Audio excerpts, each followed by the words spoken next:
అంటే నేను శివ ప్రతాప్ శుక్ల అను నేను తెలంగాణ గవర్నర్గా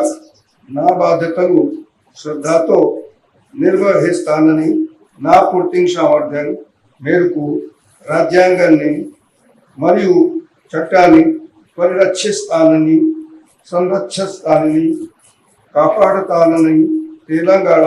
ప్రజల సేవలో ప్రజల సంక్షేమం కోసం నిరంతరం అంకితం